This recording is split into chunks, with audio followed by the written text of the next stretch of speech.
Advocacy groups say the 4th of July is the #1 day for dogs to go missing, and workers at one local humane society says the day after is the busiest for animal shelters. Oktibbeha County Humane Society General Manager Christy Wells tells us they are slammed with people asking them to post paw alerts on July the 5th every year. Wells encourages pet owners to bring your animals inside when the fireworks start and to make sure your pets don't get frightened and run away. She also says to take pictures of your pets and make sure their collars are on properly with the tag information up to date. Well, the good news is there are some ways to prevent your pets from being frightened from the fireworks. Our Jory Talley joins us in the studio with that story. Jory. There are several things pet owners can do to help calm their frightened pets when fireworks do start going off. The more you comfort them, the less likely they'll be as afraid and run away.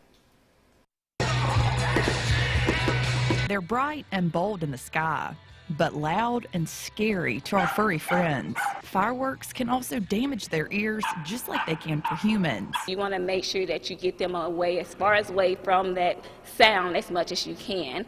So making sure that you are pretty much comforting them and being around, making sure they're not off their leash, because that's the primary time where animals go missing is during the 4th of July because of all the loud noise, and it scares them away. If you happen to see a lost dog or stray pet that looks scared and sad, then there is something you can do. The first thing is to approach them with caution. Just if it is fearful, it could potentially bite, so just to be careful. But if you live inside the city limits, you can call the Starkville Animal Control, and then also you could call the police department if it's after hours, and they could get someone out there to provide assistance. But there are ways to avoid losing a pet altogether. There are medications that you can give your animals, but I definitely say that it should be prescribed by your veterinarian. Make sure that you talk with them, let them know what's going on, and they can prescribe a proper medication that they need. Do not give medication that you have not spoken with your veterinarian about before getting into your animal. In other words, don't just give your pet whatever you have in your medicine cabinet.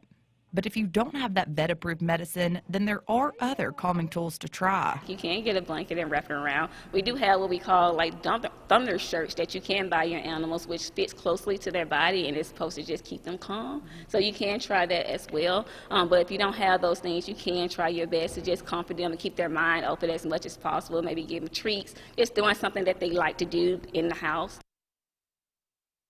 The Oktibbeha County Humane Society encourages anyone to call them if their pet is lost or goes missing over the holiday.